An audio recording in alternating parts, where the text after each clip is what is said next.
Ustadz, Ustadzah, dan siswa-siswi SMA Beriskul Berharapan Purwokerto yang semoga senantiasa dirahmati Allah dan semoga semuanya dalam badan sehat. Mari kita senantiasa bersyukur kepada Allah atas limpahan, nikmat dan karunia-Nya sehingga pagi hari ini kita bisa bertemu lewat kegiatan ini, yaitu ngaji parenting SMA Beriskul Berharapan Purwokerto, yang pada pagi hari ini kita mengambil tema membangun sinergi dalam mengoptimalkan pembelajaran jarak jauh. Salawat dan salam semoga senantiasa tercurah pada junjungan kita Nabiullah Muhammad SAW, para keluarga, sahabat, dan seluruh pengikutnya yang istiqomah hingga akhir zaman. Bapak Ibu, orang tua wali murid, Ustadz dan Ustadzah, serta seluruh siswa-siswi SMA Beriskul Berharapan Purwokerto yang semoga senantiasa dirahmati Allah.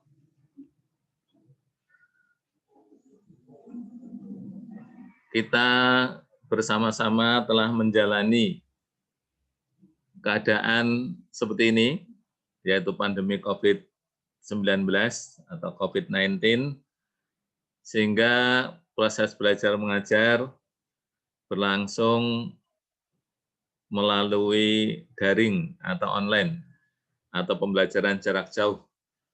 Dan insya Allah sudah kita jalani selama setengah tahun, ya, atau 6 bulan. Tentunya ada sisi positif dan juga ada sisi negatif, ya. Dan hal ini tentunya tidak ada yang menghendaki, ya, karena semua itu terjadi adalah atas kudrat dan iradah Allah. Jadi pandemi ini datang begitu saja, sehingga mau tidak mau kita harus tetap menjalani aktivitas kehidupan kita, aktivitas belajar kita, yang tentunya menyesuaikan dengan keadaan. Ya. Dan alhamdulillah selama 6 bulan ini boleh dikatakan pembelajaran kita bisa berjalan dengan baik, ya. Dan alhamdulillah pada tahun pelajaran 2020-2021 ini telah berjalan setengah semester, sehingga kalian semua telah mendapatkan laporan perkembangan belajar kalian selama setengah semester 1 ini. Ya. Yang mudah-mudahan semuanya puas dengan apa yang telah diupayakan, tetapi ketika barangkali di antara kalian masih banyak yang kurang, nilainya belum baik, jangan berkecil hati. Ya. Masih ada kesempatan untuk bisa memperbaiki pada setengah semester sekarang ini. Ya. Oleh karena itu yang kemarin nilainya masih kurang baik, ya, itu tolong barangkali disebabkan karena ada tugas-tugas yang belum dikerjakan, atau mungkin sudah mengerjakan tapi hasilnya belum baik, maka silahkan nanti bisa melengkapi atau memperbaiki nilai, ya. Karena yang akan dipakai adalah nilai akhir nanti di akhir semester 1, yaitu nilai di rapot, ya, sehingga nilai-nilai kemarin yang masih kurang bisa diperbaiki. Bapak, Ibu, dan putra-putriku semuanya, serta para Ustadz, Ustadzah, kegiatan ngaji parenting hari ini adalah juga dalam rangka tindak lanjut daripada hasil progress report, ya. Setelah kemarin pembagian progress report, kita juga semua insya Allah mengevaluasi diri. Siswa-siswi, orang tua, dan juga ustadz dan ustadzah. Ya. Semuanya mengevaluasi diri, masalah-masalah apa yang masih ada, dan kemudian kita harapkan hari ini nanti kita bisa perbaiki sehingga kita bisa membangun sinergi bersama, yaitu antara sekolah, Bapak Ibu orang tua, wali murid, dan juga siswa-siswi semuanya. Karena tanpa adanya sinergi yang bagus, maka saya yakin proses pembelajaran jarak jauh yang kita sendiri juga tidak tahu akan sampai kapan ini tidak akan sukses. Ya.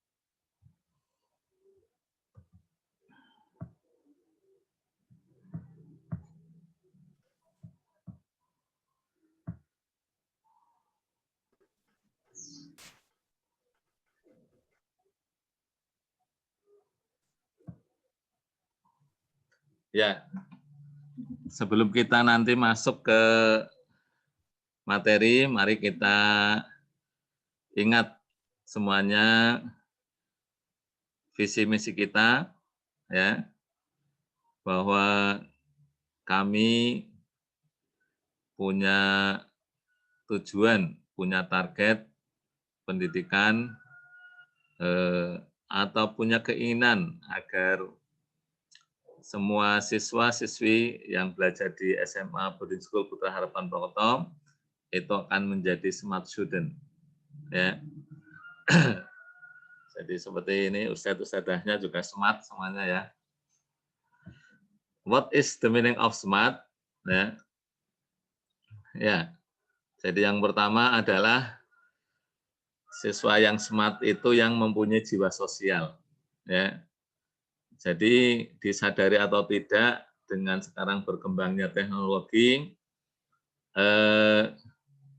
masalah utama yang dihadapi oleh anak-anak sekarang adalah kurangnya sifat sosial. Jadi kurang peka, kurang tanggap terhadap lingkungan, tidak punya jiwa sosial. Ya. Karena biasanya ya asik sendiri ya dengan main HP, ya. Ataupun kalaupun dia bersosialisasi ya hanya virtual, ya. Jadi di dalam keseharian mungkin untuk sosialisasi secara langsung itu kurang. Oleh karena itu kita berharap bahwa anak-anak kita semuanya nanti anak-anak yang punya jiwa sosial. Ya. Kemudian yang kedua adalah M itu mandiri, ya. Mandiri. Apalagi kalian semua ini sudah usia SMA, ya, sudah pemuda, ya, menjadi seorang pemuda, sehingga harapannya sudah bisa mandiri, ya, menyiapkan diri untuk bisa mandiri, untuk nanti menyiapkan diri menjadi orang dewasa, ya, yang harus penuh mandiri. Kemudian mempunyai akhlak yang mulia, bersifat religius, ya, ini penting sekali, ya, agamis gitu ya. Jadi berpegang teguh terhadap agama dan juga terampil, ya. Jadi punya keterampilan hidup, punya keterampilan sehingga bisa mengatasi segala masalah dan bisa hidup, ya, dengan keterampilan yang dimilikinya. Oleh karena itu, maka target pendidikan dan pengajaran di SMA Boarding School Putra Harapan Prokoto ya ada 3, yaitu menjadikan anak-anak yang soleh, ya, orang yang soleh, yang benar, ya, yang benar, jadi soleh. Yang balik sendiri ini, belum diklik kalau sudah balik. Jadi yang benar ya, anak yang benar, pinter dan entrepreneur ya. Benar ya bahasa Arabnya soleh lah gitu ya, soleh, solehah gitu ya. Kemudian yang kedua benar, benar itu bukan pinter ya, pinter itu bukan hanya sekedar menguasai akademik atau nilai kognitifnya bagus ya. Pinter bermakna berkembang potensinya. Jadi berkembang potensi yang ada pada dirinya itu bisa dikembangkan dengan baik. Ya. Dan kemudian adalah entrepreneur, mempunyai jiwa kewirausahaan, sehingga bisa mandiri, kreatif, terampil, ya, sehingga bisa siap untuk menghadapi tantangan hidup di masa yang akan datang. Ya. Ini adalah target yang kita canangkan, ya. Insya Allah Bapak Ibu semuanya setuju ya. Jadi buat apa punya anak yang pinter tapi orang bener gitu ya. Jadi pengennya pasti punya anak yang pinter, bener ya, dan bisa mandiri ya, bisa mempunyai jiwa wira swasta ya.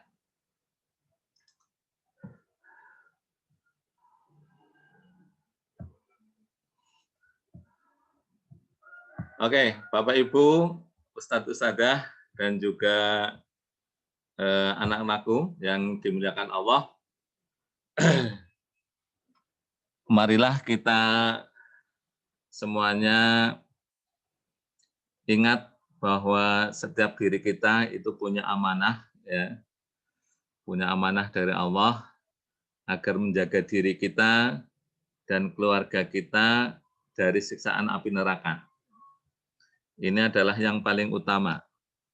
Sebagaimana Allah berfirman di surat At-Tahrim ayat 6, A'udzubillahi minasyaitonirrajim. Ya ayyuhalladzina amanu qu anfusakum wa ahlikum naro. Wahai orang-orang yang beriman, peliharalah dirimu dan keluargamu dari api neraka. Ya. Jadi walaupun anak-anakku semua itu belum berkeluarga, tetapi di situ bukan hanya pelihara keluarga, tapi dirimu dan keluargamu. Jadi yang masih single ya punya amanah dari Allah untuk menjaga dirinya dari siksaan api neraka. Kalau yang sudah berkeluarga, punya keluarga ya dirinya dan keluarganya dari api neraka. Ya. Ini adalah tugas amanah yang utama yang harus senantiasa kita ingat. Ya. Karena banyak orang yang ya karena hidup di dunia otomatis tidak lepas dari urusan dunia. Ya.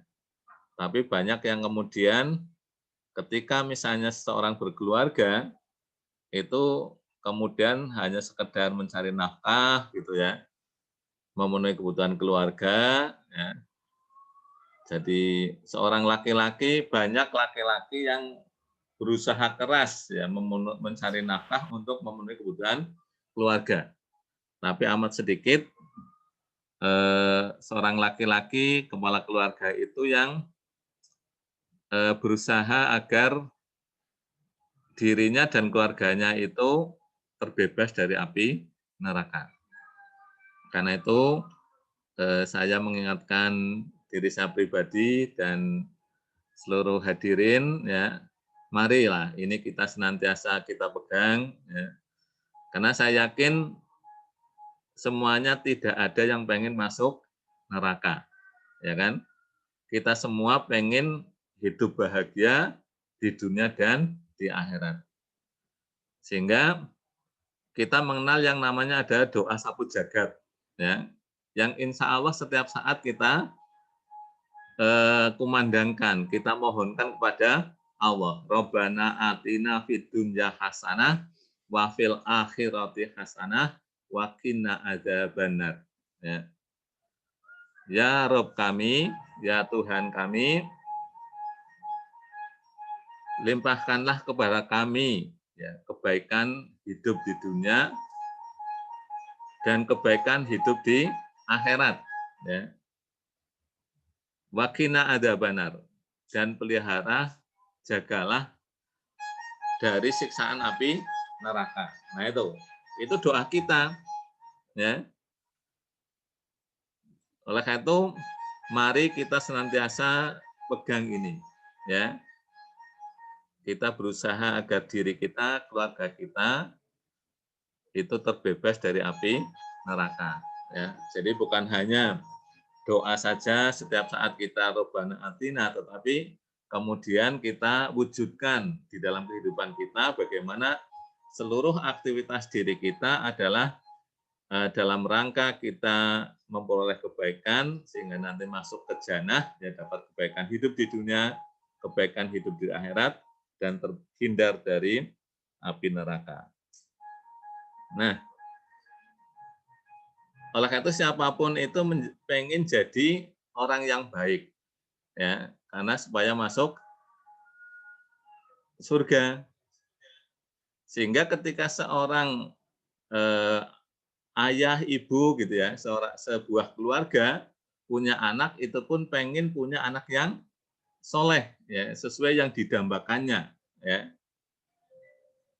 Oleh karena itu ketika sebuah keluarga mempunyai anak yang tidak sesuai dengan ekspektasinya ya, tidak sesuai yang diharapkan, itu kadang-kadang kemudian orang tua mengecapnya sebagai anak yang nakal ya, anak yang bermasalah, anak yang tidak baik. Nah, oleh karena itu mari hari ini kita bersama-sama ya, bahwa sesungguhnya semua anak itu punya potensi baik. Tetapi sebetulnya menurut Al-Qur'an bahwa setiap anak itu bisa punya 4 potensi ya. Nah ini, bahwa kita tahu ya sebagaimana sabda Rasulullah Muhammad SAW bahwa setiap anak itu lahir dalam keadaan fitrah. Ya. Kullu mauludin yuladu alal fitrah. Kalau ini dihilangkan gimana saja? Jadi setiap anak yang lahir, ya, setiap Bani Adam, kullu mauludin, ya. Ini kan nutupnya. Oh enggak. Enggak bisa ya. Oh ininya. Iya, iya. Jadi setiap anak itu lahir dalam keadaan fitrah, ya.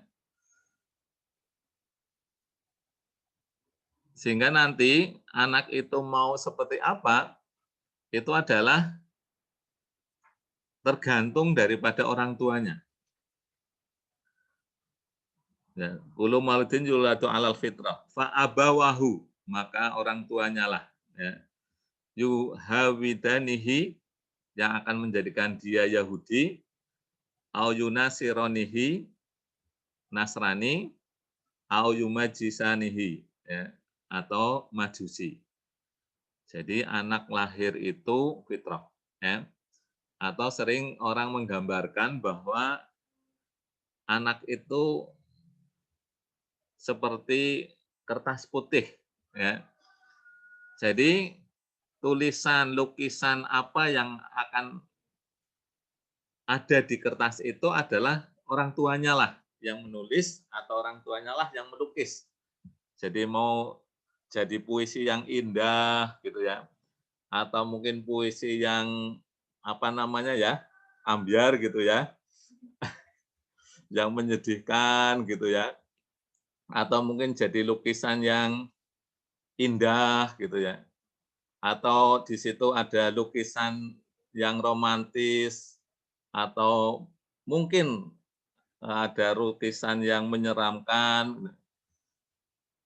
Kalau menurut ayat ini adalah orang tuanya, ya, orang tuanya. Oleh karena itu,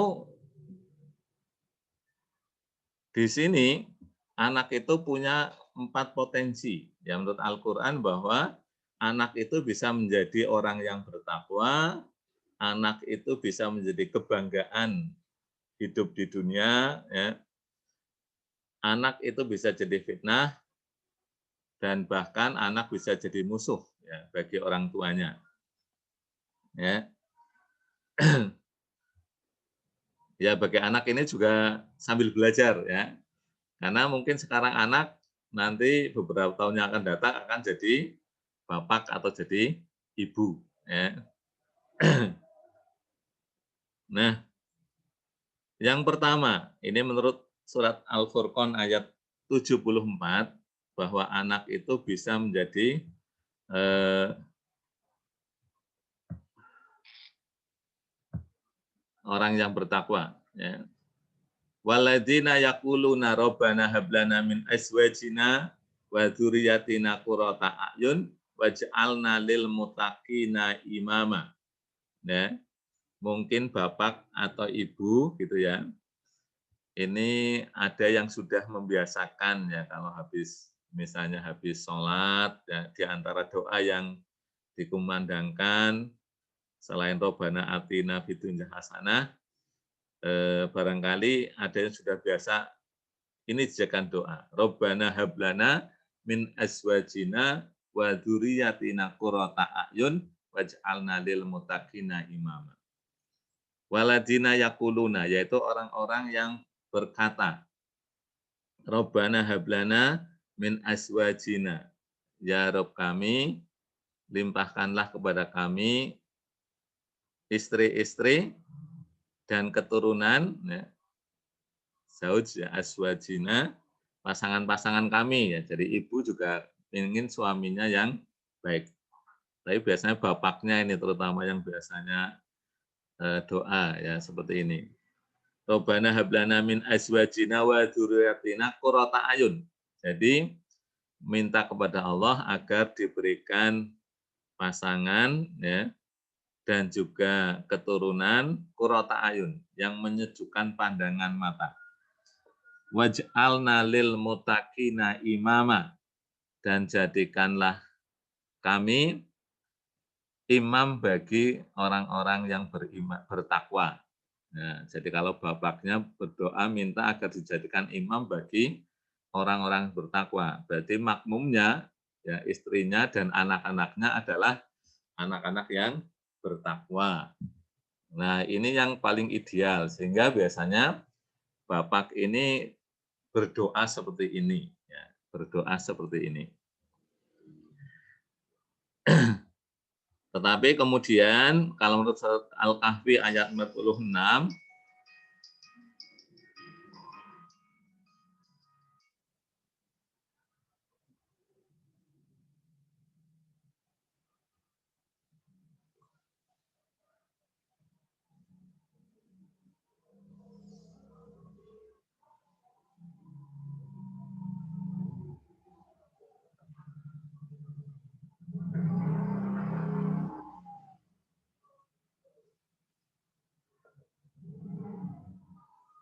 ya menurut Al-Kahfi ayat 46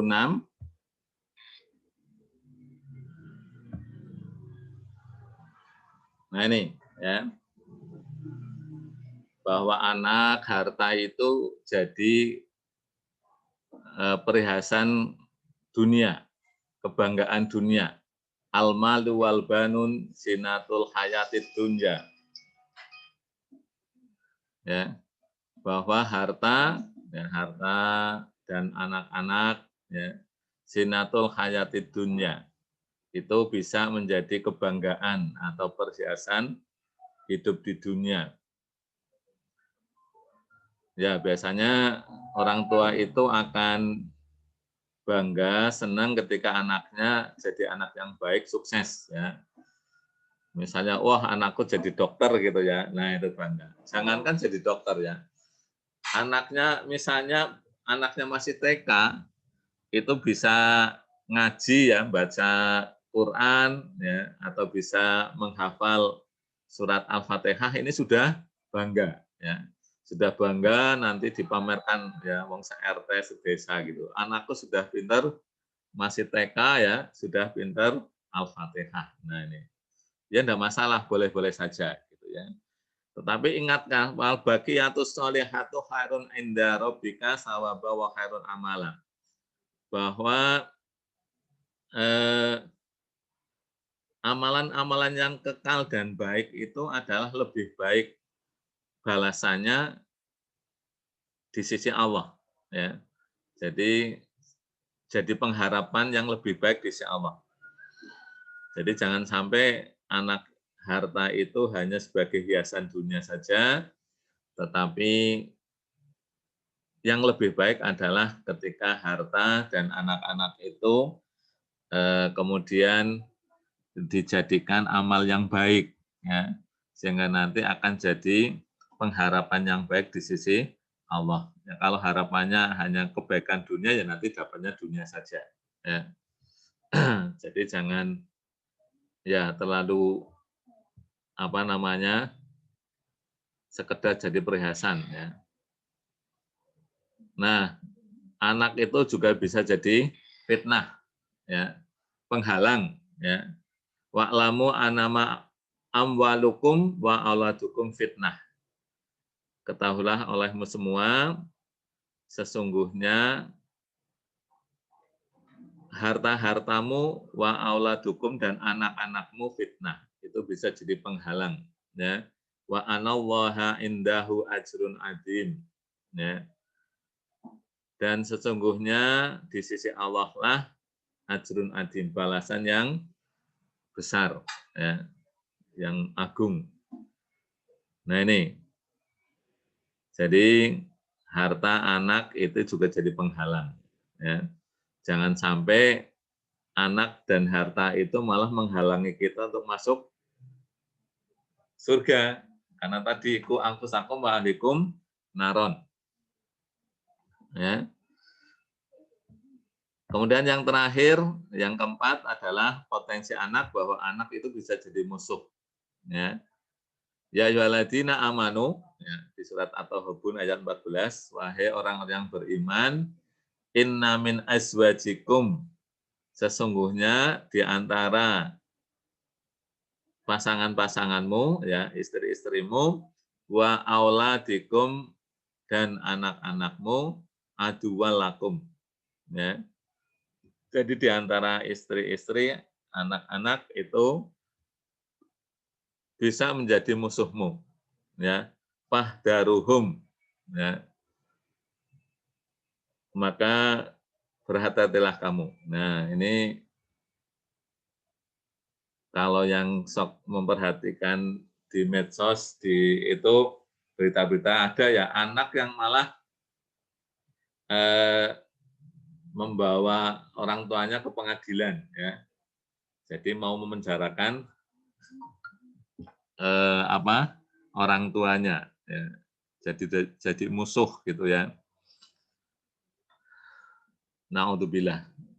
Bapak Ibu, Ustadz Ustadzah dan anakku semua, maka ini semua adalah petunjuk dari Allah. Ya. Maka mari kita semuanya coba introspeksi diri. Diri kita, anak-anak kita, ya, itu sekarang posisinya adalah di mana, ya? Posisinya di mana, ya? Jadi kalau ya pengennya adalah menjadi orang yang bertakwa, ya. Tapi kadang-kadang ya tadi seperti saya katakan bahwa ketika anak tidak sesuai dengan harapan orang tua saat ini, kadang-kadang orang tua buru-buru mengecap anak kita anak yang nakal, ya, anak yang bermasalah gitu ya. Padahal ingat, ya, dan kadang-kadang orang tua tidak menyadari bahwa kenakalan barangkali gitu ya, kenakalan tanda petik itu ya, ketika anaknya mengatakan anak saya nakal, anak saya bermasalah, anak-anak saya anak yang tidak berguna gitu ya. Nah, itu sebetulnya adalah yang menjadikan semacam itu adalah Bapak Ibu sendiri. Ya, oleh karena itu ini nanti sekilas saya bahas tentang masalah nakal ya, kenakalan anak gitu ya. Jadi mestinya orang tua ini kadang-kadang kan pada tidak introspeksi diri ya. Ketika nun sewu lah, saya juga orang tua ya. Ketika mungkin anak kita tidak sesuai dengan harapan kita, kata kok bocah langel banget ya, kok bocah nakal begitu kan ya, bocah nakal. Nah, jadi ketika anak itu jadi anak yang nakal, disadari atau tidak adalah kita orang tua yang membentuknya. Ingat di surat ini, di hadis ini tadi kan, bahwa setiap anak itu lahir dalam keadaan fitrah. Jadi anak mau seperti apa, itu adalah orang tua yang membentuk, ya. Sehingga ketika misalnya anak nakal itu bukan dilahirkan tapi diciptakan, ya.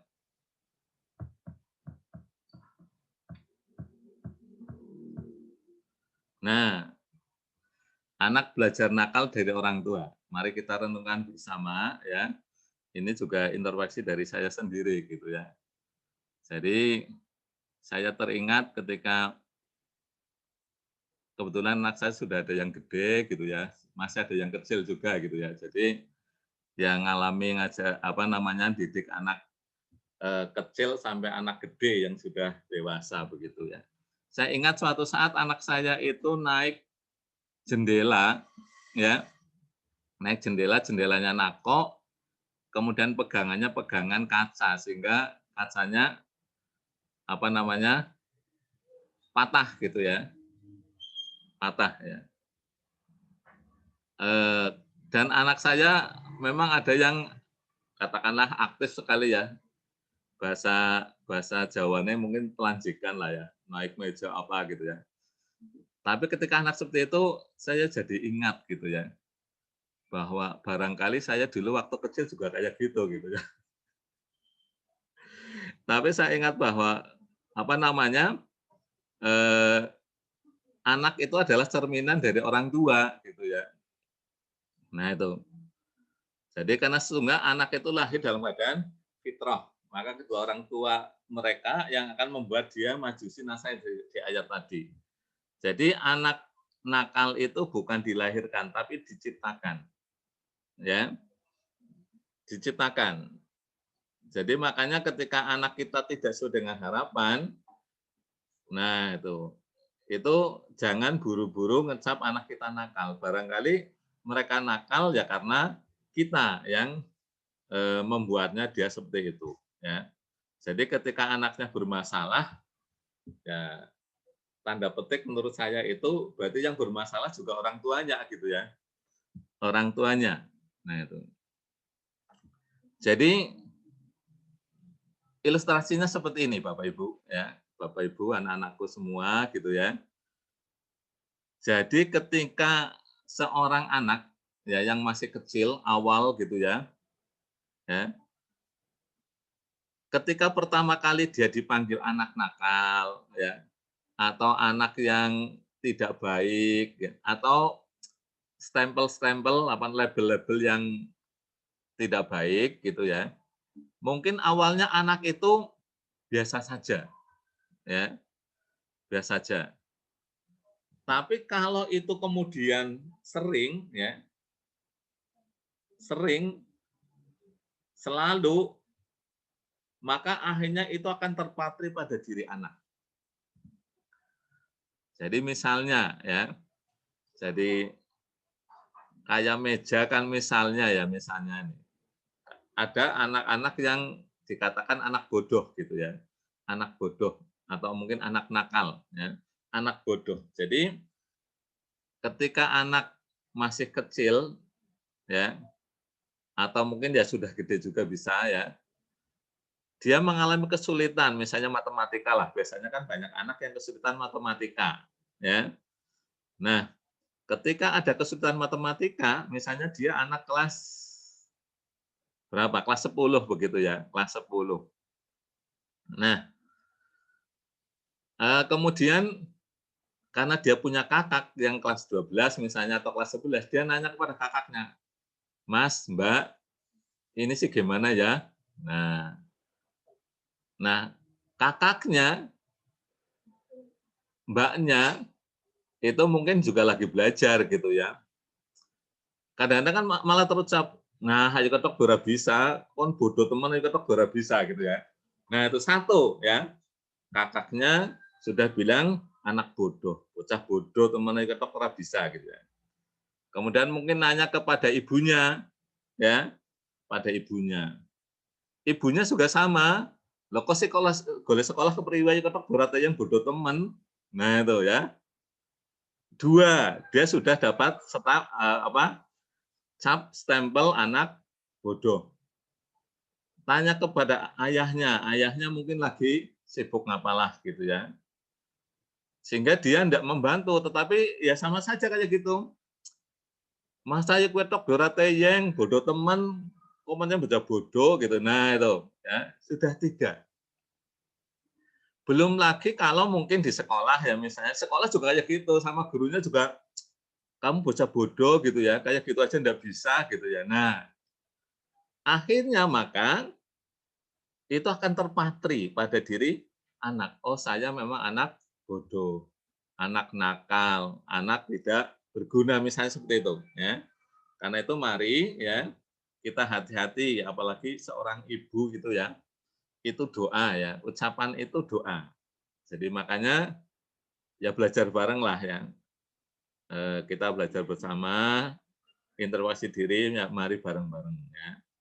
Anak saya juga ada yang kayak gitu, tapi ya berusaha lah, oh berarti ada ketika anak tidak sesuai dengan harapan kita, maka kita evaluasi diri, berarti masih ada sesuatu yang tidak benar dengan diri kita. Ya, kenapa anak seperti itu? Ya berarti diri kita yang membentuk. Ya, diri kita orang tuanya itu yang membentuk. Nah, itu. Dan bagi anak-anak ketika sekarang misalnya apa namanya? eh, katakanlah jadi anak yang belum baik, ya mari perbaiki diri, ya. Jadi jangan sampai kemudian, lah enggak apa-apa gitu ya. Ingatlah bahwa, apa namanya, ketika kalian kemudian tidak punya akhlak yang mulia, tidak baik ya, itu juga, nanti boleh jadi akan, eee, ya istilahnya apa namanya ya, hukum karma ya. Jadi makanya Rasulullah mengatakan, "Biru abaukum tabiru abnaukum." Ya. Jadi berbaktilah kamu kepada orang tuamu, niscaya anak-anakmu akan berbakti kepada kamu. Ya. Jadi eh, orang tua introspeksi dan anaknya juga sama saja. Kalau belum sesuai dengan harapan orang tua, ya introspeksi, oh saya masih belum sesuai dengan harapan orang tua, ya kenapa gitu ya. Orang tua juga introspeksi diri, ya barangkali masih ini. Ya. Nah kemudian ini ya kadang-kadang banyak orang yang eh, tadi ya stempelnya itu negatif ya. Jadi ketika ada anak yang beraktivitas yang berbeda dengan yang lain, itu sudah justifikasinya adalah nakal atau bandel gitu ya. Nah, jadi kadang-kadang anak yang aktif gitu ya. Padahal biasanya kenakalan itu adalah identik dengan kecerdasan. Jadi anak yang berulah itu sebetulnya dia punya kecerdasan, ya, cerdas ya, sehingga bisa berbuat yang tidak sebagaimana yang lain ya. Seperti misalnya ada anak yang apa namanya sering naik turun meja, naik turun kursi gitu ya. Nah, itu orang kan ngecapnya negatifnya bocah hiperaktif gitu ya. Anak nakal begitu ya. Padahal sesungguhnya dia itu sebenarnya cerdas, cerdas di motorik gitu ya. Jadi terampil naik turun gitu ya. Nah, itu sebenarnya ada potensi ya. Oleh karena itu jangan sampai apa-apa yang berbeda dengan yang lain ya, aktivitas, gerakan yang berbeda dengan umumnya itu dianggap sebagai kenakalan atau bandel, ya, atau sesuatunya itu. Jadi barangkali itulah kecerdasannya di situ, ya. Karena setiap anak itu berbeda-beda, ya.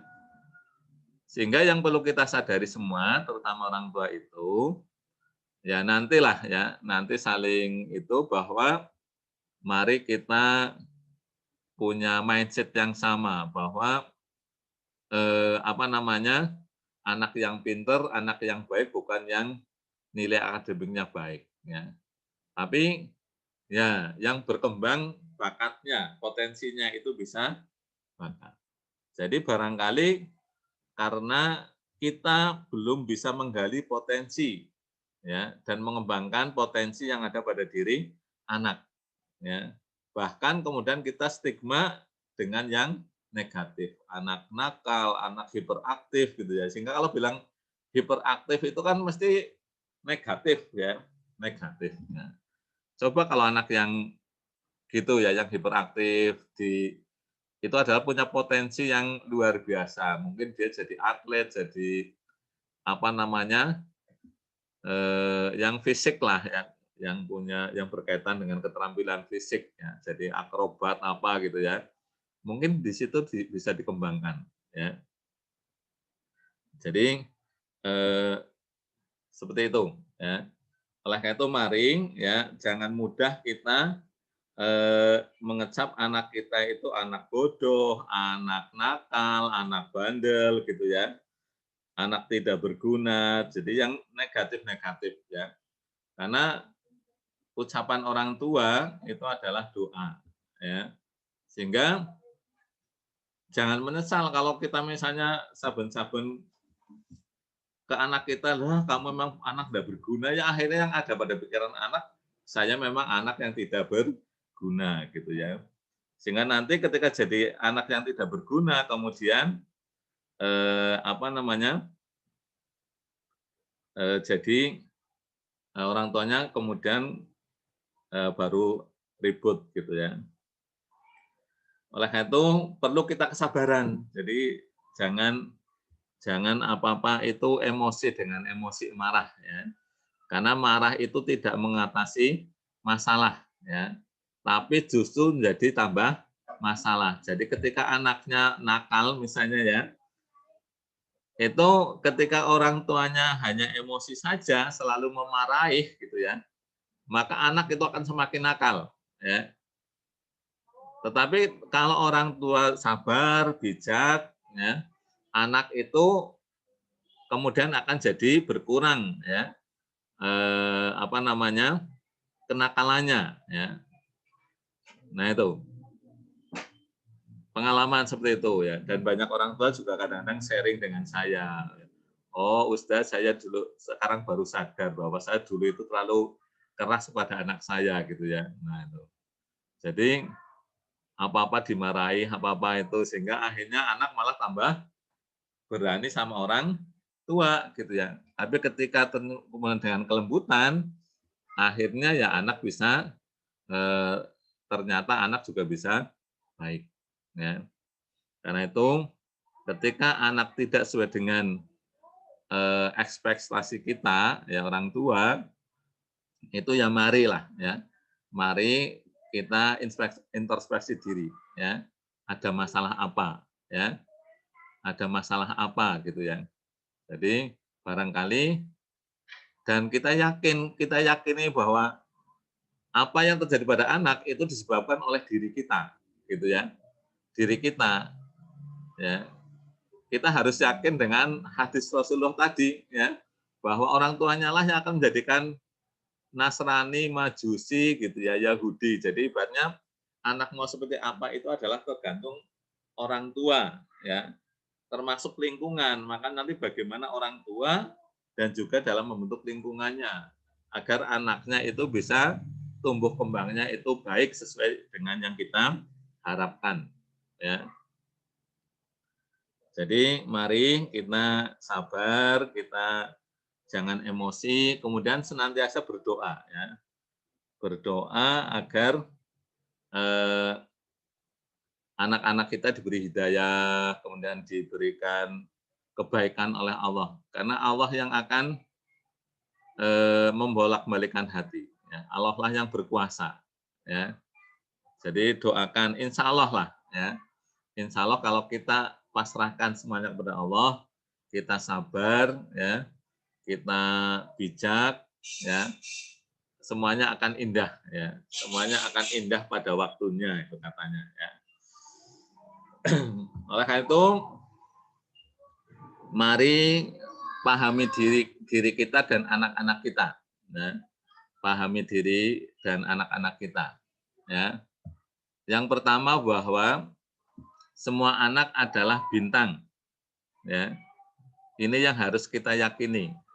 Ya. Karena penting sekali ya motivasi penerimaan orang tua ya. Jadi sebagai orang tua mari kita terima anugerah dari Allah ya berupa seorang anak. Apapun keadaan anak kita adalah yang terbaik ya.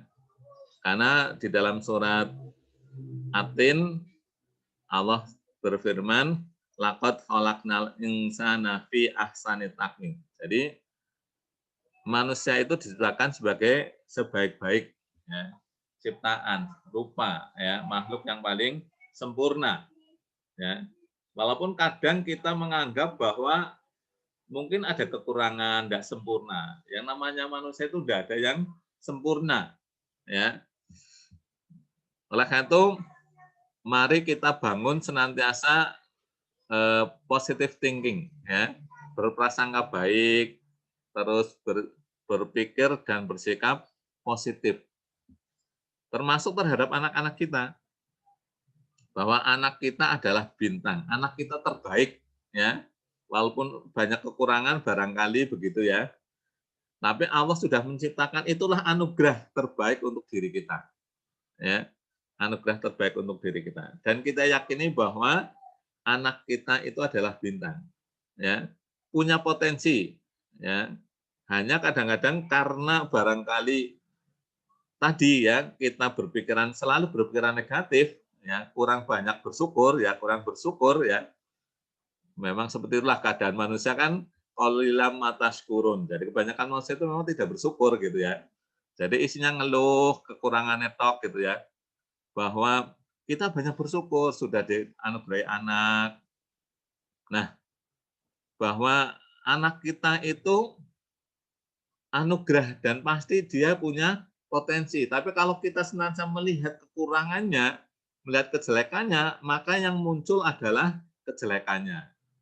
Ya, maka bintang itu akan tertutup ya, potensinya akan tertutup oleh awan sehingga tidak bisa bersinar.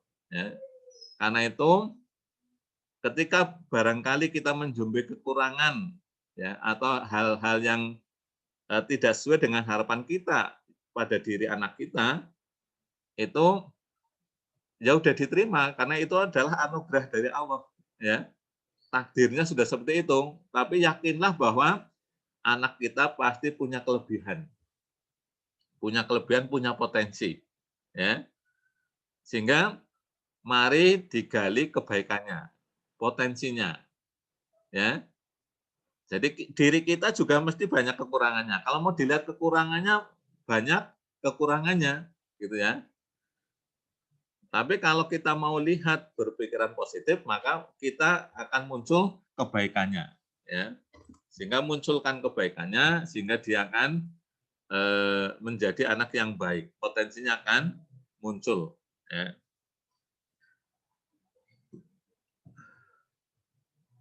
Nah, ini yang kedua, ini yang biasa jadi masalah. Gitu ya. Karena banyak orang tua itu yang masih melihat nilai akademik atau kognitif saja yang jadi patokan. Jadi anak baik apa buruk, pinter apa tidak, itu adalah dilihat dari kognitifnya. Ya. Padahal yang menentukan baik buruknya anak, sukses tidaknya anak, itu adalah bukan nilai kognitif. ya. Jadi jangan sampai kita hanya uplek-uplek ya, yang dipikirkan adalah nilai akademik saja. Ya. Tapi potensi apa, keterampilan apa, gitu. Atau bahkan yang lebih utama adalah karakter. Ya. Makanya di dalam Islam sebetulnya, kalau kita ku anfusakum wa ahlikum naron, itu kita yang pertama harus kita ajarkan kepada anak adalah adab. Ya, adab. Jadi tata cara kehidupan yang baik ya. Sehingga nanti tahu adab ya. Sopan santun, kemudian bagaimana dia harus bersikap gitu ya. Atau mungkin kalau bahasanya kita ya karakter lah, apa namanya? Karakter ya. Makanya sering kita sekarang karena pendidikan sekarang itu lebih apa namanya mengutamakan akademik saja ya, termasuk orang-orang itu banyak yang standar anak baik tidaknya anak itu adalah kognitif atau nilai akademik saja, maka banyak anak atau orang-orang yang pinter tapi orang benar gitu ya. Nah itu ya. Jadi atau bahasa apa namanya ekstrimnya ya tidak beradab gitulah ya, tidak beradab, jadi tidak punya adab yang baik. Nah, tetapi kalau anak punya adab yang baik, insya Allah nanti dia akan jadi anak yang baik dan insya Allah akan sukses. Bapak Ibu, mari kita lihat bahwa bukan nilai akademik atau kognitif yang jadi penentu suksesnya seorang anak. Ya. Nah ini dari hasil apa namanya penelitian ya Thomas J. Stanley ya. Apa faktor utama penentu kesuksesan? Nah, ini yang biasa orang jadi patokannya kan ini gitu ya. Sehingga bangga ketika punya IQ yang tinggi misalnya gitu ya. Atau sekolah di sekolah yang favorit, maka pada rebutan menyekolahkan anaknya di sekolah favorit ya. Atau kemudian ikut les sana sini gitu ya, ikut bimbel sana sini supaya nanti lulusnya dengan nilai yang terbaik atau cum laude gitu ya. Nah, itu misalnya gitu ya. Nah, dari hasil penelitian Thomas Stanley ya. Jadi IQ yang tinggi itu adalah urutan ke-21. Nah, itu. Sedangkan kalau sekolah di sekolah favorit, nah itu urutan ke-23. Faktor tentu kesuksesan itu urutan ke-23 rankingnya gitu ya. Jadi marilah ya kita tidak ikutin kayak orang umum ya rebutan sekolah favorit gitu ya. Nah itu. Nah atau hanya ngejar tadi nilai ya nilai akademik saja. Nah jadi ini yang kebanyakan orang umum itu jadi patokan ya. Sehingga ketika anaknya tidak seperti ini, tidak punya IQ yang tinggi, tidak sekolah di sekolah favorit, atau nilainya tidak baik, ya itu akan malu, gitu ya, akan malu atau kemudian menganggap anaknya itu anak yang kurang berguna, gitu ya. Nah itu. Padahal menurut Thomas J. Stanley, ini 10 faktor utama kesuksesan. Ini hasil penelitiannya ya. Coba Bapak Ibu dan anak-anak dicermati. Nah ini. Yang pertama adalah jujur, kejujuran. Ya. Disiplin. Kemudian gaul. Ya, gaul itu dapat berkomunikasi, dapat ya. Jadi punya interpersonal keterampilan interpersonal yang baik, ya, dapat berkomunikasi, dapat bekerja sama dan lain-lain ya. Bukan hanya gaulnya anak sekarang gitu ya, nongkrong-nongkrong gitu ya. Kemudian apa namanya? Nanti di tongkrongan di apa namanya? Tempat-tempat hiburan gitu. Wah, jadi kalau enggak nongkrong di pinggir jalan katanya enggak gaul gitu ya. Bukan itu ya. Gaul di sini maksudnya punya keterampilan interpersonal yang baik, dapat berorganisasi, bekerja sama, gitu ya, dan lain-lain. Yang keempat adalah dukungan dari pasangan hidup. Ini kalau sudah punya pasangan, ya.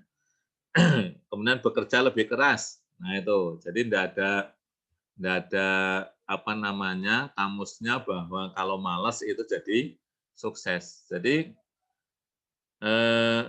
kalau diperhatikan dari 10 ini, ya semangat dan keberanian kompetitif, ya itu adalah karakter, ya. Jadi karakter itu justru ya bukan nilai akademik atau tadi kognitif, ya. Jadi 10 faktor penentu kesuksesan yang di sini adalah semuanya berkaitan dengan karakter, ya, yang dimiliki oleh seseorang. Ya. Oleh karena itu mari kita lebih utamakan ya. Kalau anak disiplin itu insya Allah juga akan sukses, sukses baik di dalam belajarnya, nanti ketika dia bekerja atau di dalam kehidupannya ya jujur, disiplin gitu ya, punya keterampilan interpersonal yang baik itu pasti akan membawa kesuksesan. Tapi ketika seorang anak walaupun IQ-nya tinggi, tapi dia tidak jujur, ya culas gitu ya, kemudian tidak disiplin gitu ya, kemudian cupu ya, itu biasanya ya nanti ketika bekerja, ketika apa ya tidak akan sukses ya. Oleh karena itu mari kita di dalam pendidikan kita lebih ya sebagaimana Rasulullah mengajari kita bahwa akhlak ini yang utama, ya adab, ya akhlak, adab atau karakter itu yang lebih utama. Baru ilmu atau pengetahuan. Sehingga kalau seorang punya karakter yang baik atau punya akhlak yang mulia, punya adab, ya insya Allah dia akan sukses ya ketika dia menjadi apapun ya dalam belajar, dalam bekerja maupun dalam kehidupan. Ya. Jadi mari ya semuanya anak-anak juga seperti itu ya bahwa penentu kehidupan kesuksesan itu bukan hanya akademik. Jadi ketika misalnya apa namanya akademiknya kok kesulitan ya rasa stres gitu. Justru mari kita perbaiki di sisi yang paling utama yaitu akhlak kita ya. Jadi karakter kita menjadi anak yang soleh dan solehah. Nah itu.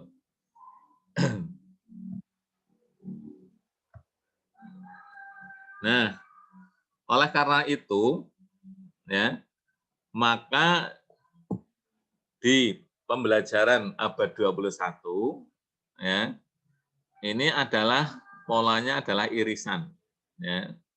Jadi 3 komponen utama ya yang ditanamkan dalam pembelajaran ya abad 21 adalah knowledge ya, ilmu pengetahuan. Bagaimana kita tahu dan memahami sesuatu ya. Kemudian yang kedua skill ya, keterampilan. Jadi ilmu itu ya harus diamalkan ya. Bagaimana kita menggunakan apa yang kita ketahui. Jadi kalau kita punya ilmu, kalau kebanyakan sekarang itu belajar ya hanya apa namanya dapat ilmu saja ya. Tapi bagaimana sekarang kita adalah punya skill, punya keterampilan ya. Jadi bukan hanya menguasai ilmu tapi bagaimana kita skill. Dari ilmu itu apa yang bisa kita gunakan ya. Karena dalam Islam pun seperti itu, ilmu yang tidak diamalkan seperti pohon yang tidak berbuah gitu ya. Nah, makanya bagaimana kita belajar mempelajari ilmu pengetahuan tapi kita punya skill sehingga bisa berbuat, beramal ya. Dan yang ketiga adalah karakter. Ya, jadi kita bagaimana ya kita punya akhlak, punya karakter yang baik ya. Sehingga kita bisa beradaptasi, bisa merefleksikan apa yang kita pelajari dalam kehidupan sehari-hari. Nah, Ini pentingnya ya, pentingnya karakter. Nah, dan skill ya di pembelajaran sekarang, skill yang kita kembangkan, yang dikembangkan ya di dalam proses belajar mengajar di abad 21 ini ada 4 skill ya, yaitu komunikasi, ya kemampuan berkomunikasi, kemudian yang kedua berkolaborasi, ya bekerja sama, kemudian critical thinking dan problem solving, jadi berpikir kritis dan pemecahan masalah.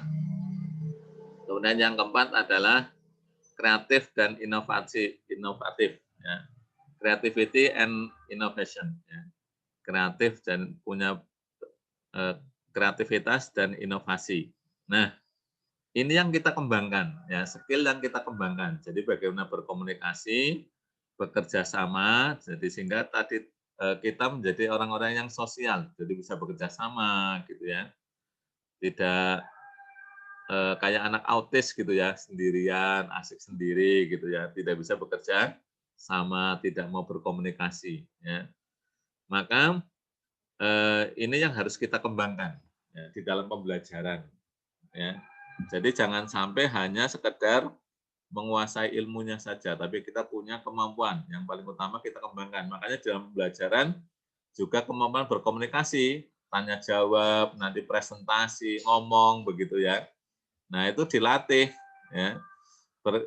Di dalam pembelajaran biasanya juga nanti bekerja sama, melatih kerjasama, maka ada model cooperative learning ya, kerjasama buat kelompok-kelompok nanti kerja bareng-bareng gitu ya. Nah, itu adalah untuk melatih kita berkolaborasi. Ya. Kemudian berpikir kritis ya, dan kreatif. Nah, ini yang perlu kita kembangkan. Nah, ini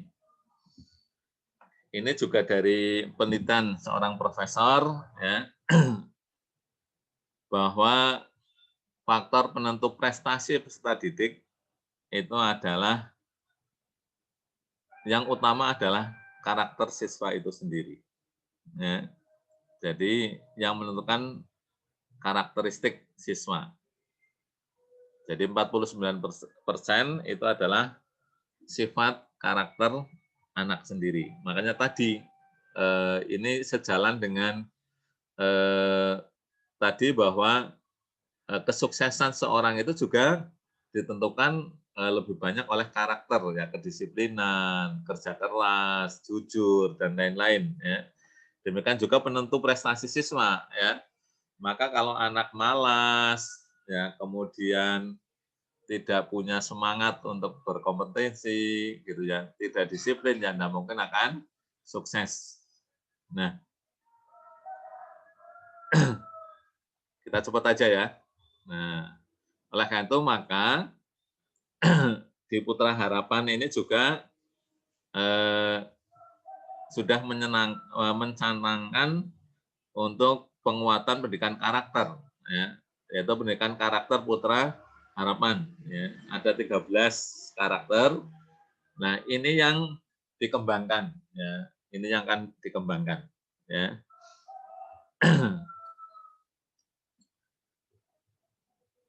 Nah, kenapa karakter itu penting ya? Karena karakter inilah yang nanti akan menentukan kesuksesan, kemudian baik di dalam belajar maupun kesuksesan di dalam bekerja dan hidup.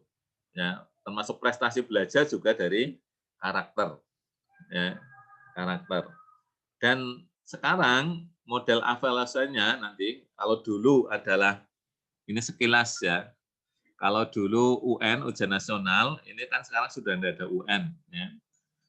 Ini ke depan diganti dengan yang namanya AKM, yaitu Asesmen Kompetensi Minimal. Nah, dalam asesmen kompetensi minimal itu 3 hal yang akan diuji. Beda dengan UN. UN itu kemarin hanya akademik saja, ya, akademik saja. Tapi kalau di AKM, ya, itu ada yang pertama adalah literasi dan numerasi. Ya. Jadi kompetensi minimal mengukur literasi membaca dan numerasi, ya, sebagai hasil belajar kognitif. Dan ini nanti lebih pada bagaimana anak itu punya tadi yang critical thinking dan problem solving, ya. Jadi soalnya sudah berbeda dengan UN ya. Kalau UN matematika yang penting ngitung-ngitung sampai mumet gitu ya. Tapi nanti lebih banyak kepada analisis gitu ya. Apa namanya? Tadi berpikir tingkat tinggi ya, dan juga mencari problem solving ya. Jadi sudah sangat berbeda dengan UN ya. Walaupun ini mengukur kognitif ya, tapi sudah berbeda ya. Kemudian yang kedua survei karakter. Jadi ini karakter, kenapa karakter penting? Karena tadi yang menentukan sukses belajar, sukses prestasi itu juga dari karakter. Maka ada survei karakter yang mengukur sikap, kebiasaan, dan nilai-nilai sebagai hasil belajar non kognitif. Nah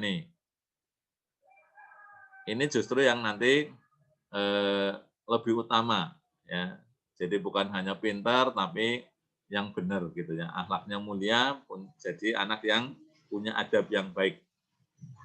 Kemudian yang ketiga survei lingkungan belajar. Ya. Jadi ini tentang mengukur kualitas pembelajaran ya, dan iklim sekolah yang menunjang pembelajaran.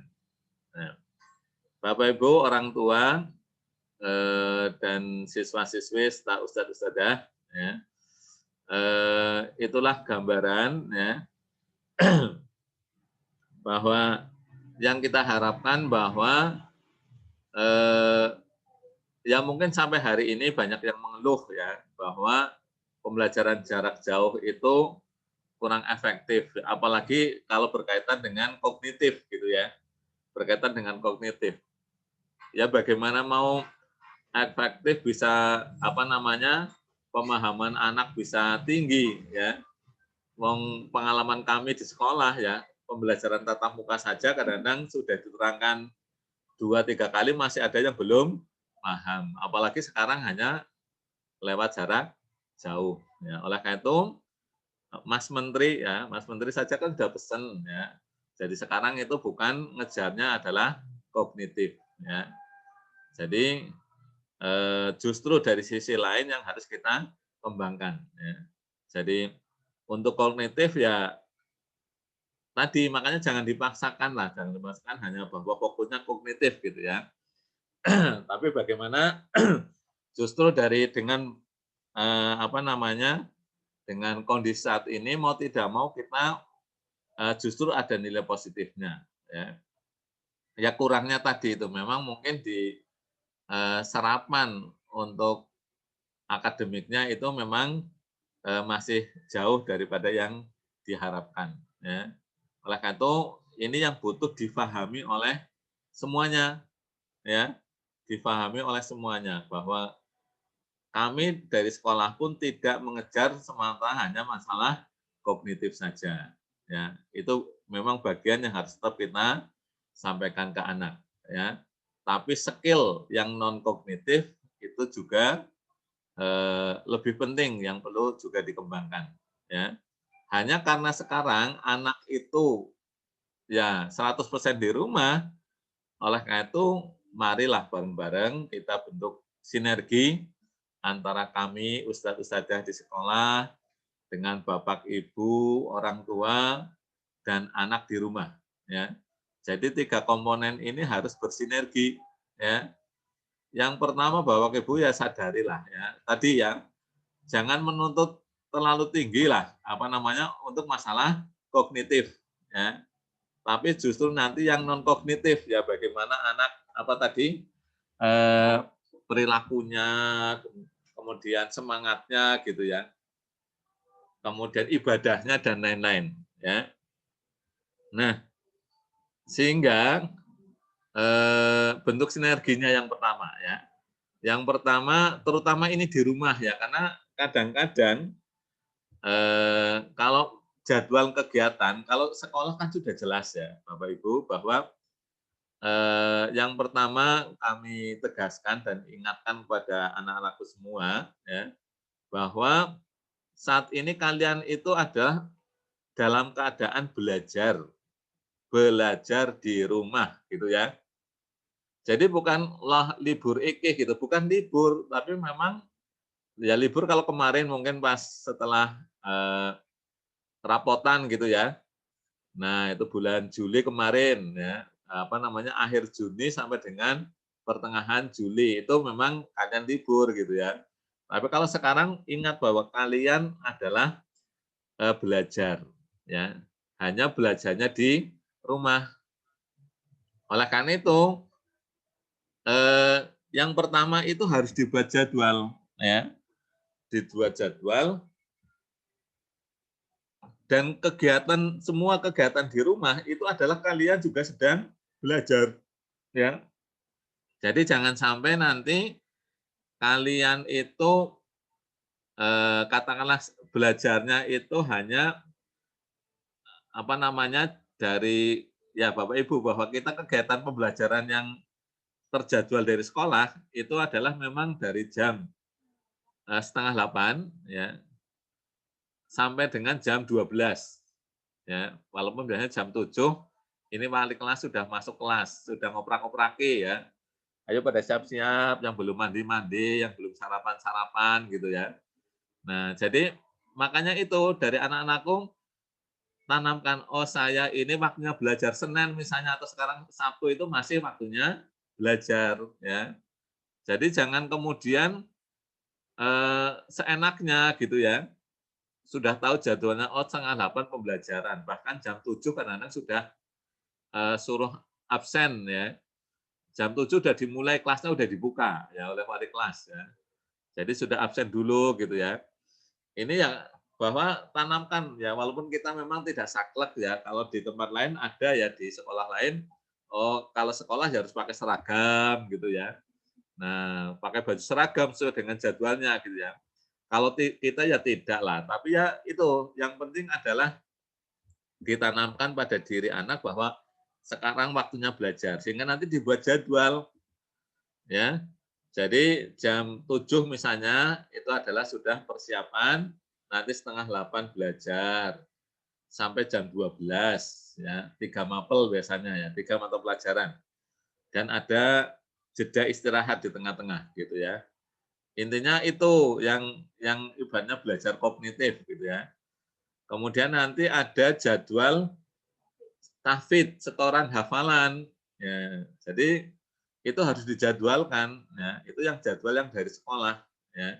Sampai dengan jam 1 sampai dengan jam 2 siang. Itu adalah jadwal setoran ya. Nah, setelah itu sudah berarti kegiatan kalian belajar adalah belajar yang lain ya.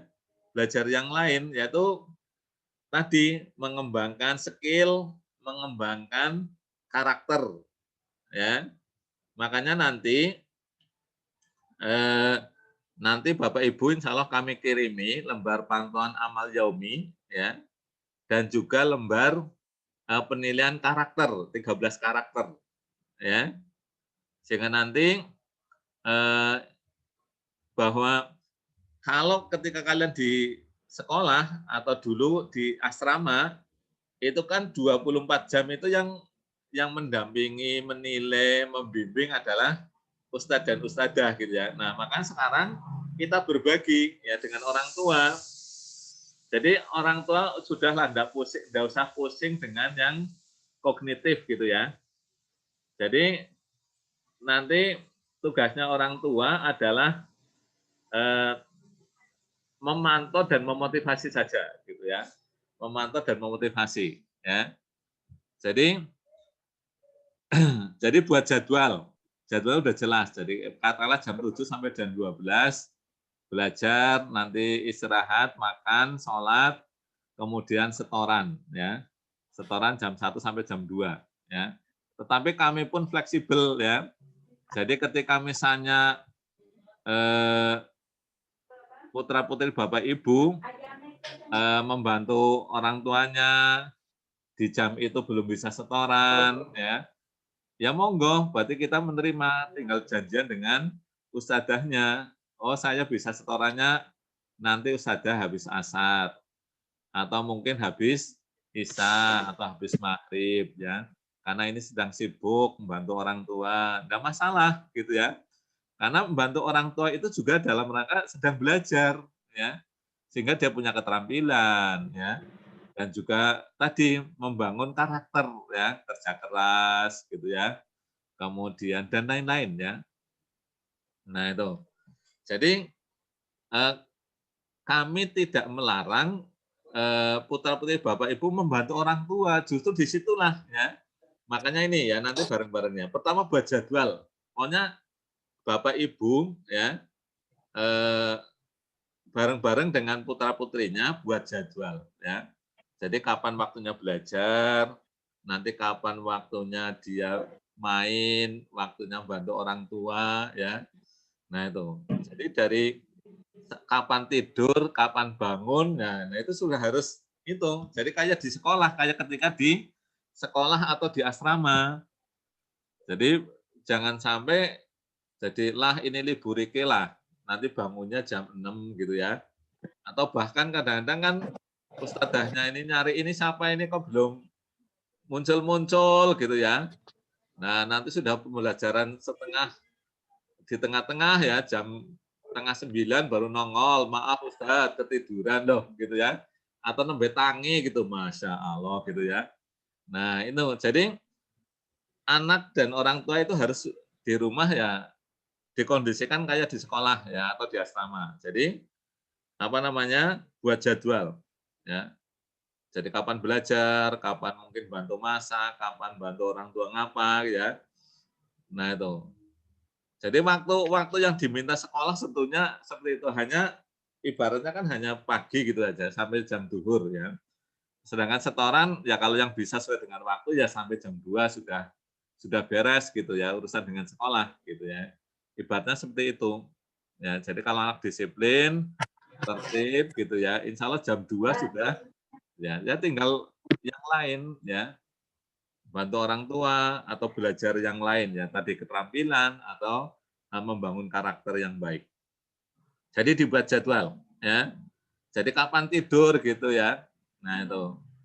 Jadi jangan sampai yaitu anak-anak juga seperti itu ya, disadari bahwa ini saya waktunya sekolah bukan libur gitu ya. Sehingga nanti jangan sampai saya ke anak saya juga punya jadwal kayak gitu. Pokoknya tidur itu kalau bisa jam 9 ya maksimal jam 10 ya.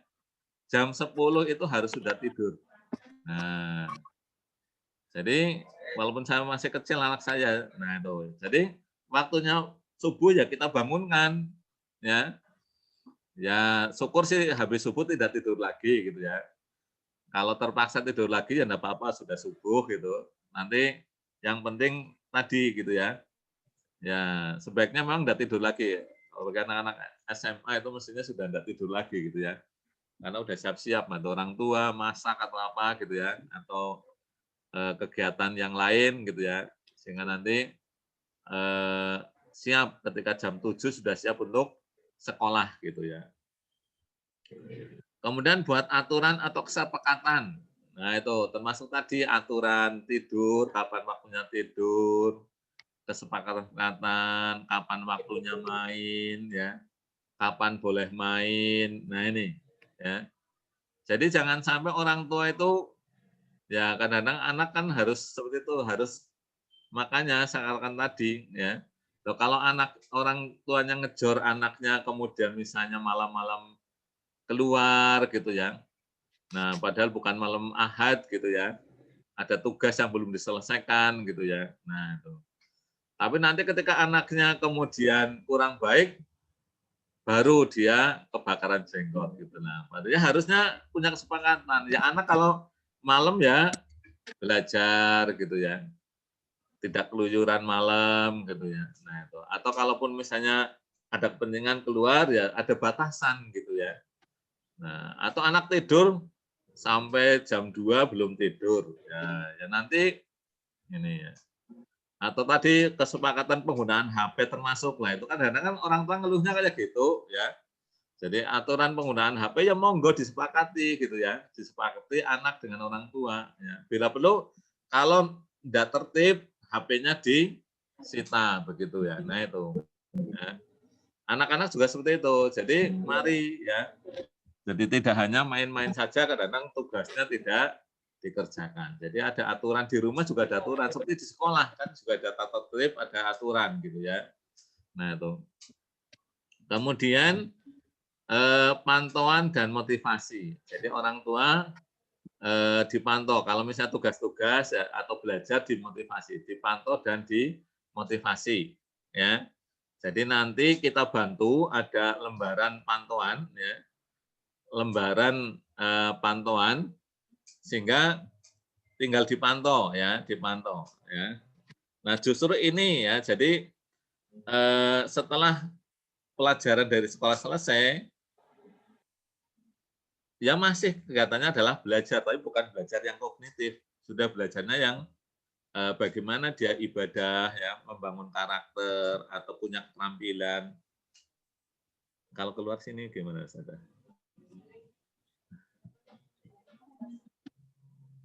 Stop screen share ya. Nah, nanti kita akan bantu Bapak Ibu dengan pantauan, ya.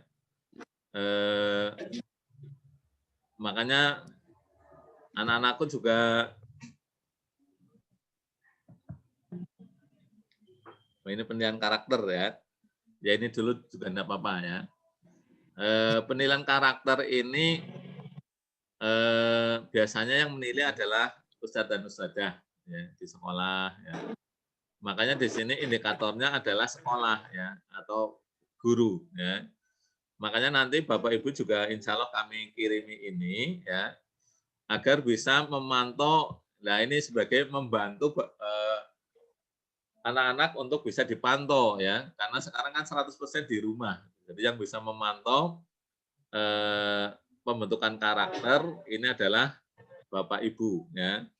Nah, ini nanti ini indikator-indikatornya. Memang ini indikator yang ketika dulu di sekolah ya. Tapi nanti bisa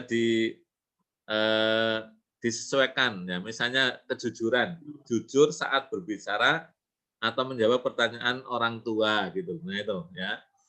Nah itu tinggal ya di rumah gitu ya.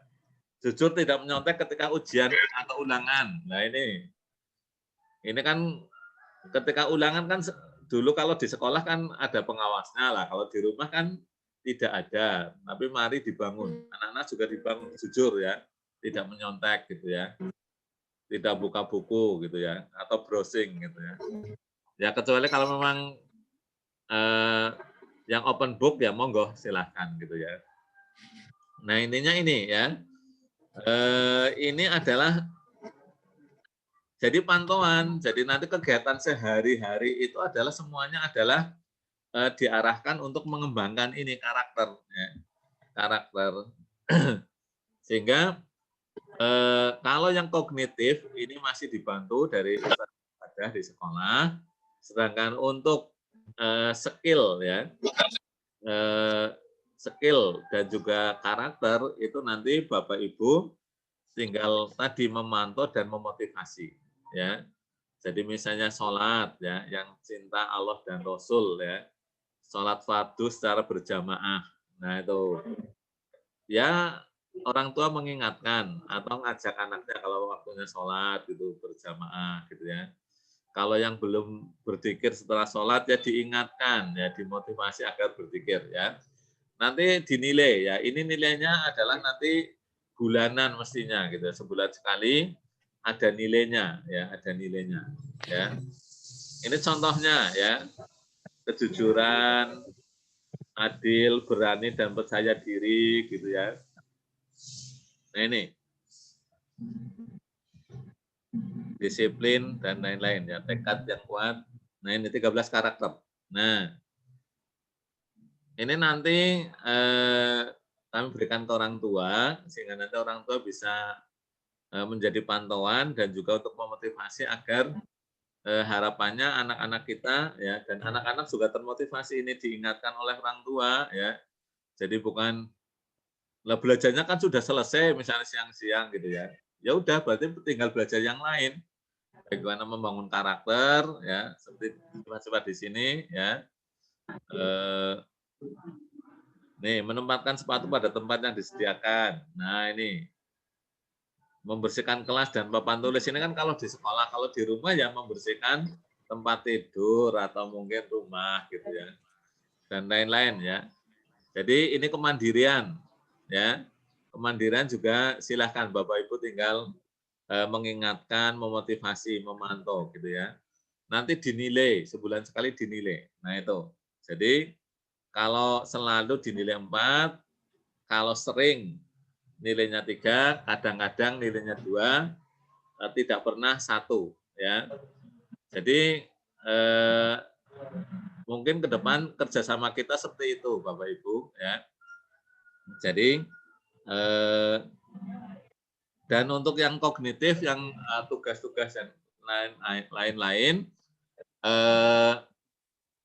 nanti juga kami bantu untuk pantauannya. Jadi anak-anak yang masih ada tugas yang belum terselesaikan dalam 1 pekan, misalnya pekan ini ya, misalnya pekan ini ada tugas yang belum diselesaikan. Nanti insya Allah akan kami bantu orang tua wali kelas akan memberitahu ke orang tua, oh putra atau putri ibu, nun sewu ini masih ada tugas ini yang belum terselesaikan. Nah harapannya itu nanti bisa diselesaikan ya, sehingga pekan depan tidak numpuk lagi gitu ya.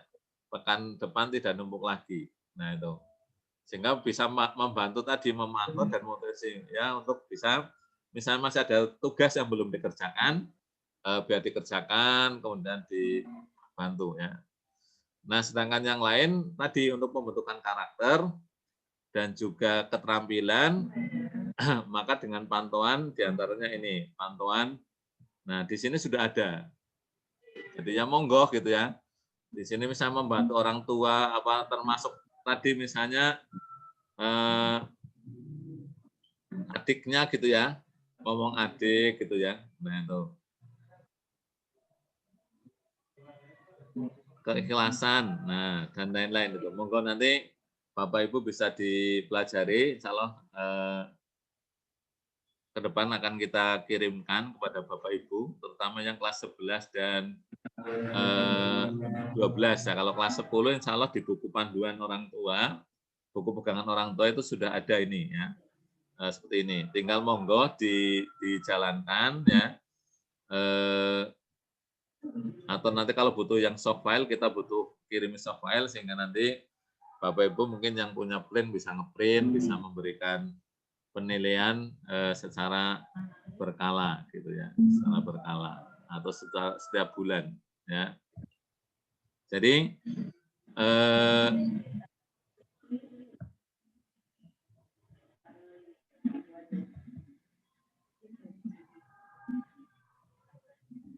kemudian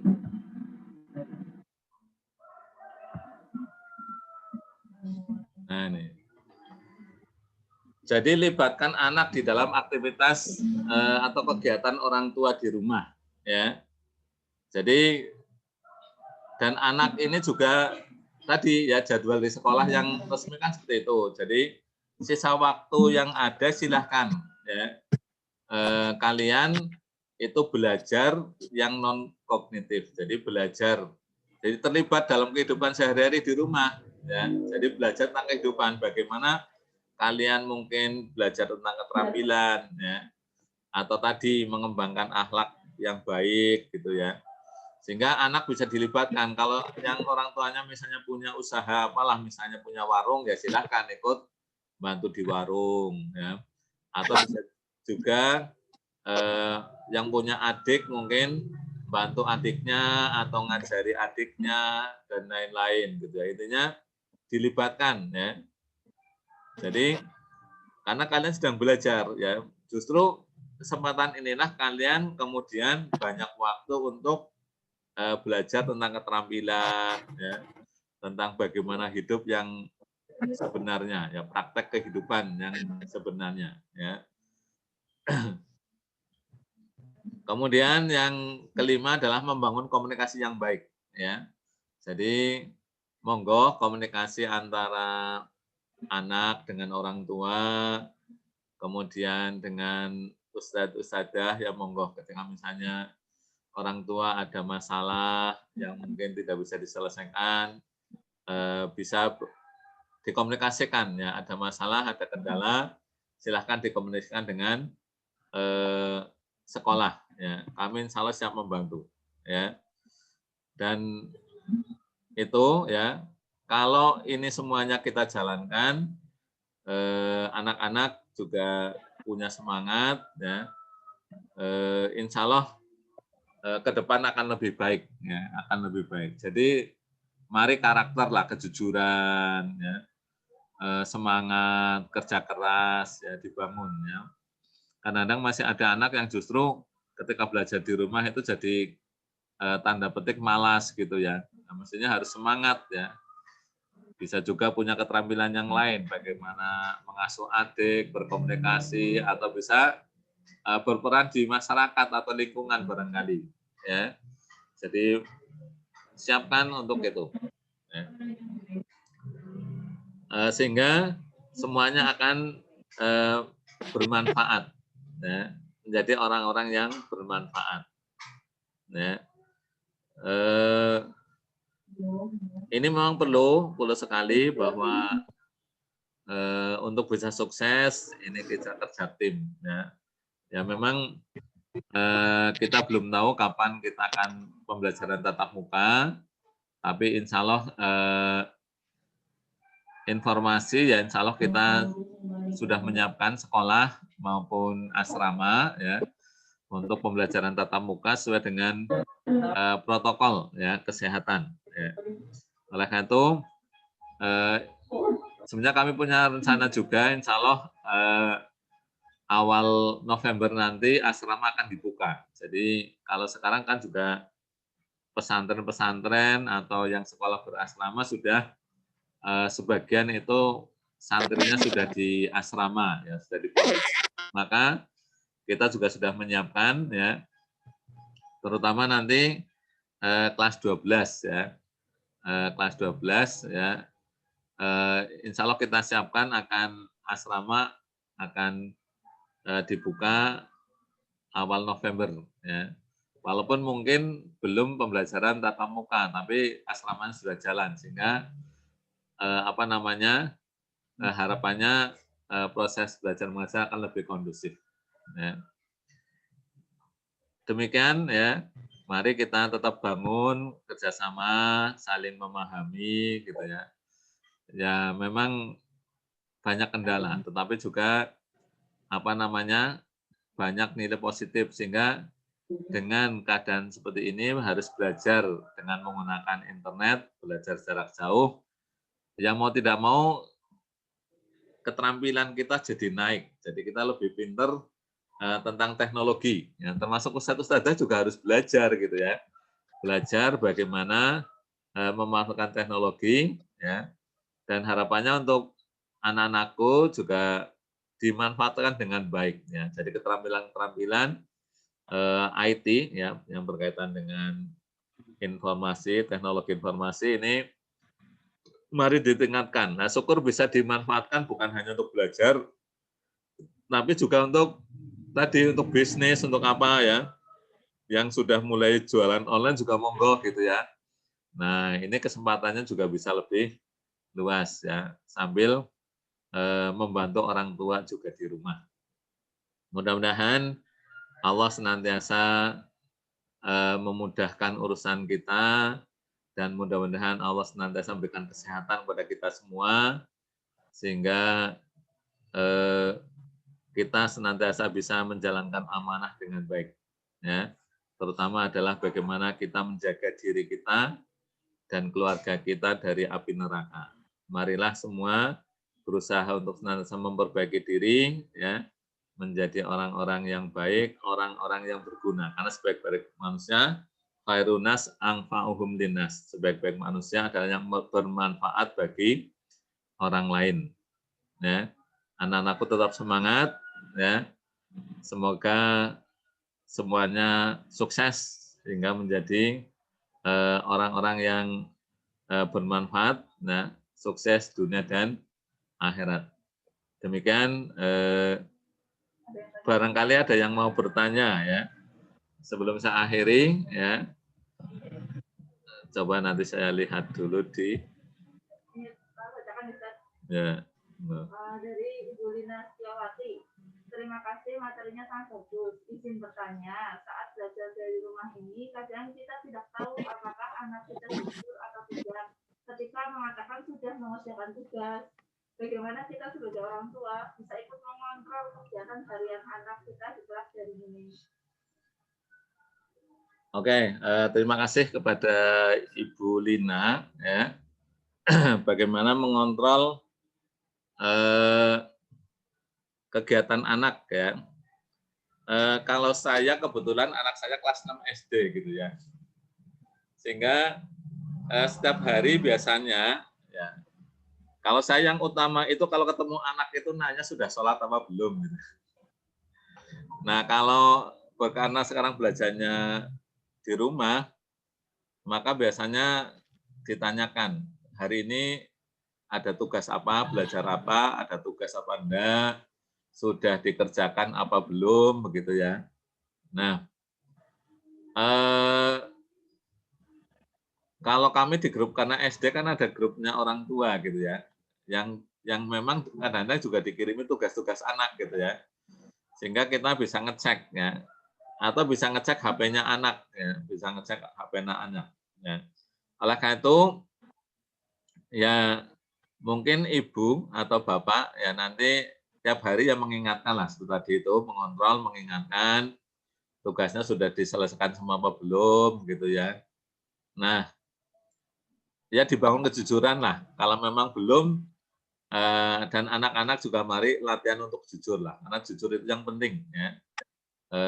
Itu sangat dibutuhkan itu kejujuran, sehingga nanti berlatihlah untuk jujur. Kalau misalnya ada tugas yang belum dikerjakan ya jujur saja belum dikerjakan, sehingga nanti orang tua boleh jadi memotivasi atau mungkin bisa kenapa belum dikerjakan. Barangkali ada kendala, ada kesulitan, nanti bisa dibantu gitu ya. Nah, jadi ketika anak nggak jujur ya nanti makanya tadi Ibu nanti untuk tadi ya mengecek kejujuran anak juga. Kami insya Allah sudah sepakat di sekolah ya. Dari wali kelas itu nanti dari ustadz ustadzah itu yang pengampu mata pelajaran, ketika ada anak yang satu pekan ini misalnya belum mengumpulkan tugas, itu akan melaporkan kepada wali kelas ya, kepada wali kelas. Ya, Us.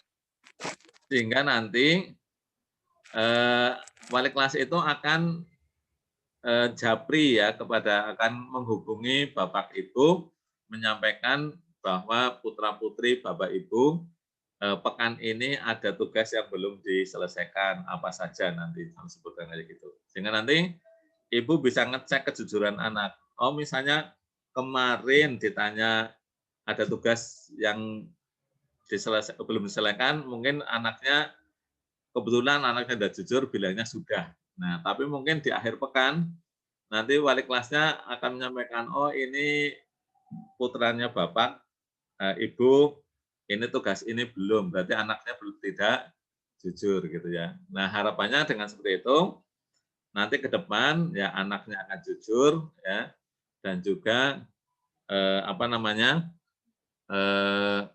lebih baik lagi ya.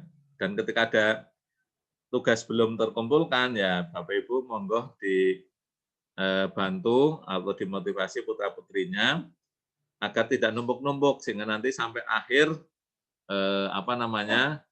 nilainya kurang begitu. Ya. Sehingga nanti ya Bapak Ibu tanyalah nanti setiap hari mungkin menanyakan begitu ya. Nanti di akhir pekan bisa dicek anak saya ini jujur apa enggak gitu ya. Mungkin seperti itu Ibu.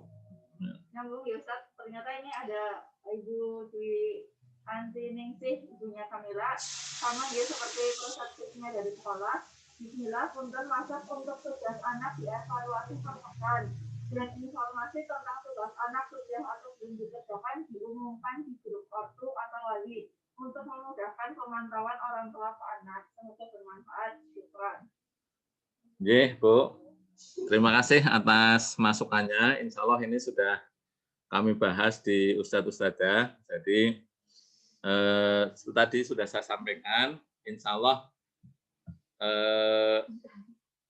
setiap pekan ya nanti ya kita mungkin tidak di grup orang tua lah, kita untuk menjaga privasi gitu ya, karena kan mungkin hanya dalam satu kelas hanya 1-2 anak saja yang sering menunda-nunda tugas begitu ya, sehingga insya Allah untuk menjaga privasi ya kita usahakan nanti wali kelas akan secara pribadi kepada Bapak Ibu. Ya, jadi kalau putra putri Bapak Ibu dalam satu pekan, nah, misalnya hari Sabtu ya, mungkin Sabtu sore apa Sabtu malam ya barangkali nanti, atau mungkin kalau wali kelasnya sibuk ya mungkin terpaksanya mungkin Ahad gitu ya.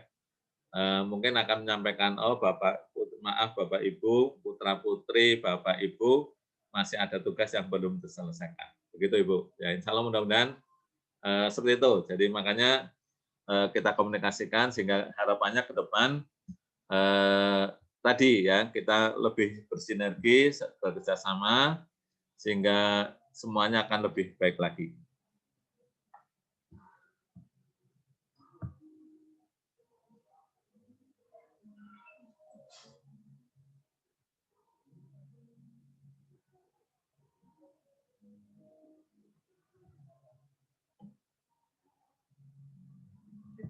Sudah ya? Ada yang mau secara ini Bapak Ibu barangkali bertanya atau mungkin anak-anak?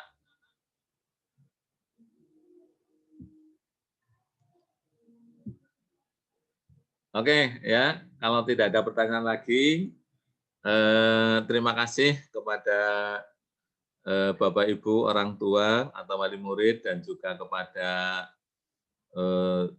siswa-siswi anak-anakku, siswa-siswi SMA Boarding School Putra Harapan Purwokerto dan seluruh ustadz dan ustadzah yang telah hadir di meeting ini, kajian ini. Mudah-mudahan kita semuanya bisa makin erat silaturahim kita walaupun kita jarak jauh ya. Jadi bahkan mungkin ke depan pembelajaran dengan IT ini, dengan internet ini mungkin ke depan akan terus dikembangkan sehingga kita bisa belajar dimanapun ya, tidak terkungkung belajar harus di kelas ya. Jadi bisa belajar di rumah, bisa belajar di lapangan gitu ya. Nah itu ya. Oleh itu sekali lagi untuk putra-putriku mari tetap semangat ya, bahwa kalian waktunya belajar. Jadi gunakan untuk belajar. Jadi karena sekarang 24 jam di rumah, bahwa kalian ya belajarnya di rumah 24 jam itu adalah seluruh aktivitas yang dilakukan adalah dalam rangka belajar. Nah, baik itu dalam rangka meningkatkan kompetensi kalian, ya, meningkatkan ilmu pengetahuan kalian, dan juga dalam memperbaiki adab atau akhlak ya, atau karakter kalian. Sehingga mudah-mudahan dengan semangat, dengan disiplin, dengan serius dan kerja keras, semuanya akan menjadi pribadi-pribadi yang baik, jadi yang sempurna. Ya walaupun tidak mungkin sempurna 100%, tapi paling tidak kita siap untuk menjadi orang-orang yang sukses di masa yang akan datang. Demikian dari saya, kurang lebihnya mohon maaf. Mari kita akhiri dengan hamdalah dan kafaratul majelis. Alhamdulillahirabbil alamin. Subhanakallahumma wa bihamdik asyhadu alla ilaha illa anta astaghfiruka wa atubu ilaik. Billahi taufiq wal hidayah. Assalamualaikum warahmatullahi wabarakatuh.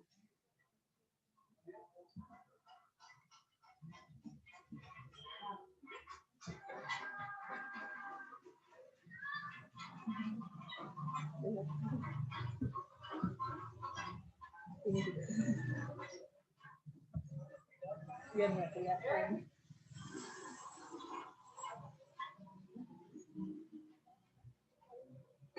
Dan akses orang itu ya. Oke.